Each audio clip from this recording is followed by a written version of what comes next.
She adores, Taimur. She really gets stars in her eyes when she looks at him, and she thinks everything he does is amazing. Even if he's just scratching his ear, she's like, wow, he's scratching his ear. There's a little bit of hero worship going on there, I think. Parenting is perhaps one of the most responsible things that you can do, where you're shaping a person and putting them out there in the world, and you can either do some good or you can do a lot of damage. Like, I never saw my father, I never ever heard him raise his voice, literally, for he passed away 10 years ago. So till, for 30 years of my life, I never heard him raise his voice. And I understood that it's not cool to lose your temper and raise your voice. It doesn't achieve anything. And I raise my voice a lot more than my father did. And then saying, sorry. So, but, we're teaching other things, by example, like, eating broccoli. And those are also important things. Kunal and I make a really good team because he has certain creative strengths that I may not, and I have certain creative strengths that he may not. And I really feel like we fill each other's spaces.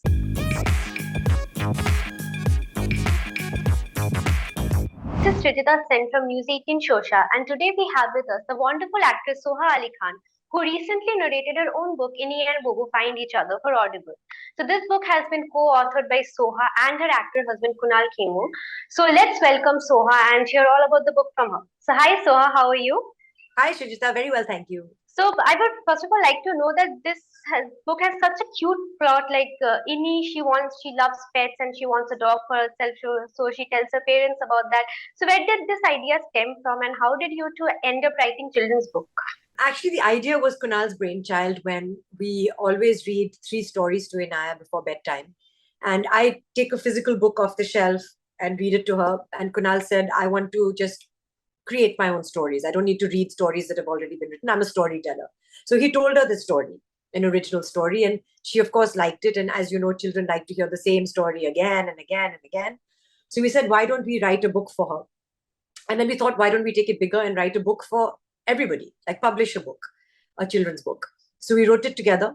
It was his idea, and we wrote it together and found a wonderful illustrator and made a hard copy book, which is out there for people to buy.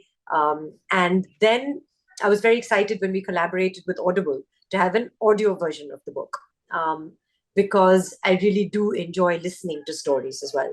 And as a parent who has to narrate many, many stories to their child, I really appreciate the fact that you can now access a huge database of stories that you don't have to go horse reading stories yourself. So for those reasons, I was very excited to have an audiobook as well of Inni and Bobo, which is now available on Audible. So from co-authoring this book to co-narrating it, how was this entire experience of working on this project? It's been great fun. Co-authoring it, of course, had its own challenges because when you are working with somebody, you will have certain disagreements. You may not be on the same page all the time. But I think that Kunal and I make a really good team because he has certain creative strengths that I may not, and I have certain creative strengths that he may not. And I really feel like we fill each other's spaces or, blanks when it comes to that matter. And if it weren't for us together, this book would not have happened because it really required the both of us to collaborate for it to happen. And it's fun. It's nice to have something that you've done as partners, and inspired by your child. I really feel like it's a family affair in so many ways.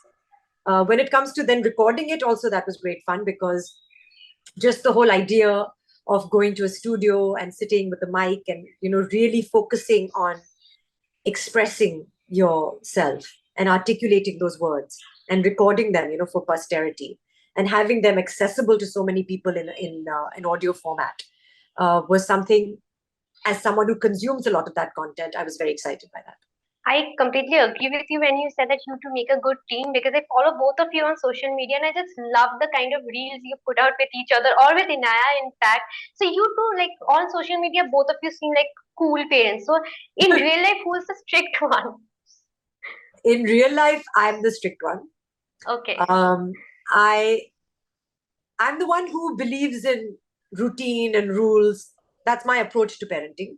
Kunal is a little more flexible, but also he's not doing as much of the enforcing of the rules.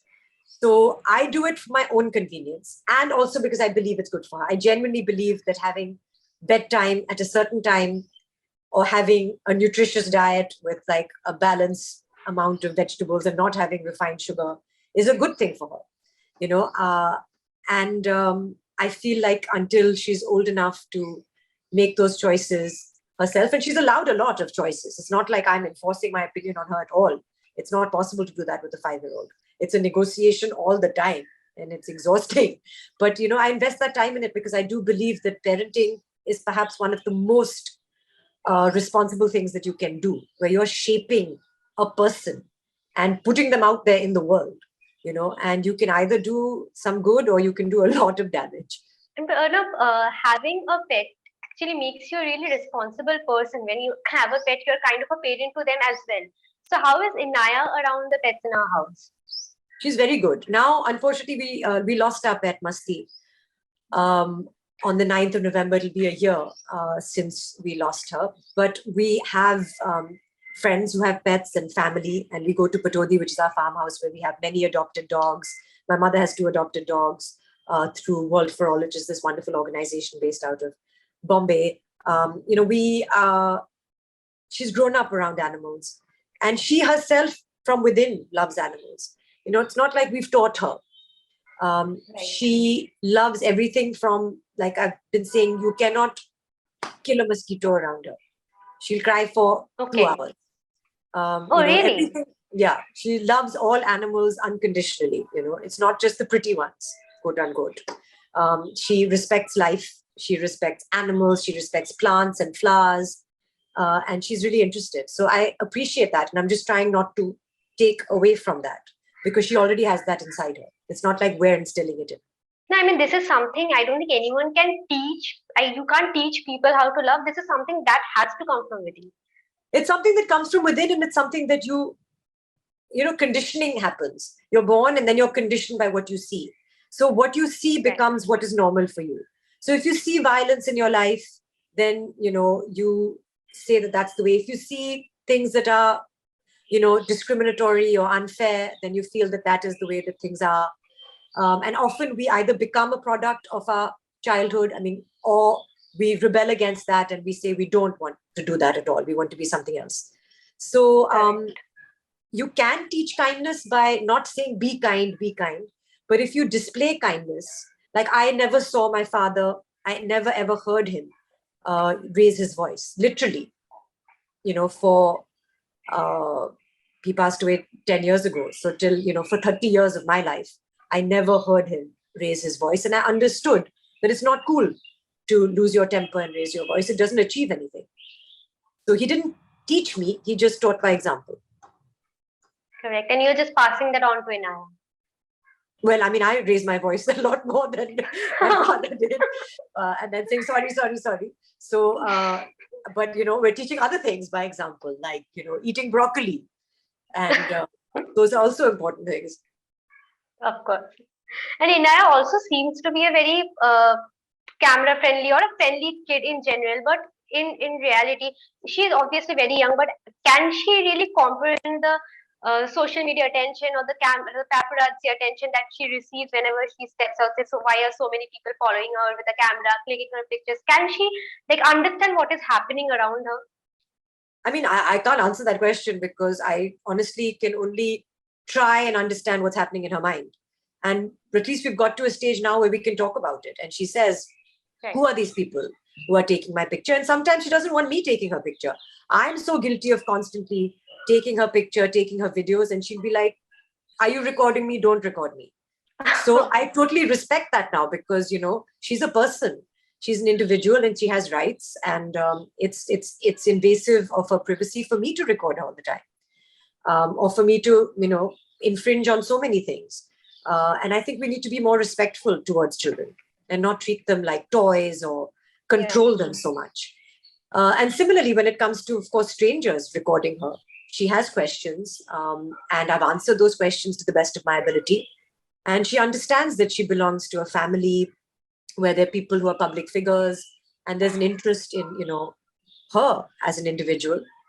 And when she's comfortable, she is comfortable. When she wants to put on her mask and she doesn't want to be, she puts on her mask, she's done that also.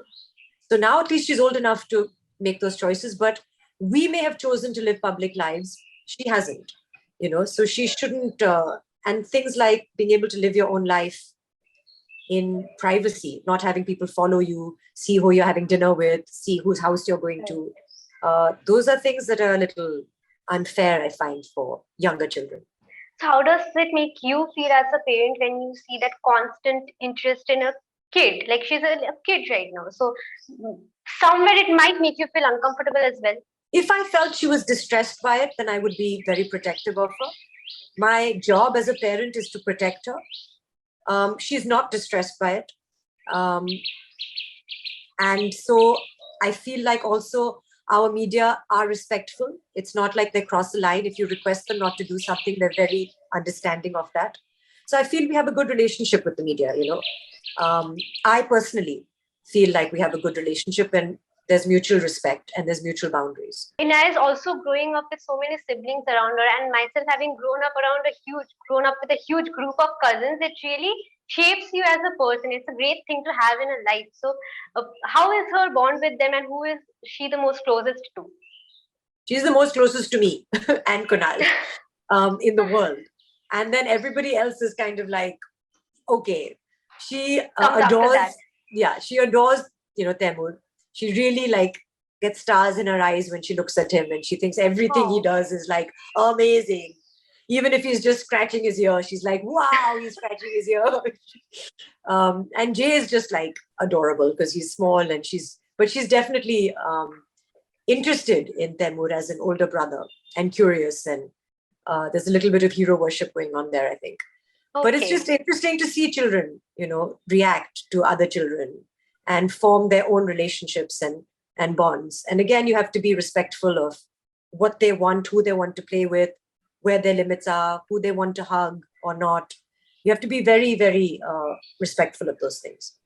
If I am remembering this correctly, and please forgive me if I get this wrong, but I once remember reading somewhere that you said apparently Taimur feels that Inaaya stinks, so he doesn't hang out with her, something like that. I think when he said we went for Rakhi or something, and of course you say, oh, why don't you hug each other? And he was like, no, you smell like potty or something, he said. And she was, and of course she doesn't. But it's just something that children say, children say things. And she was actually amused by it.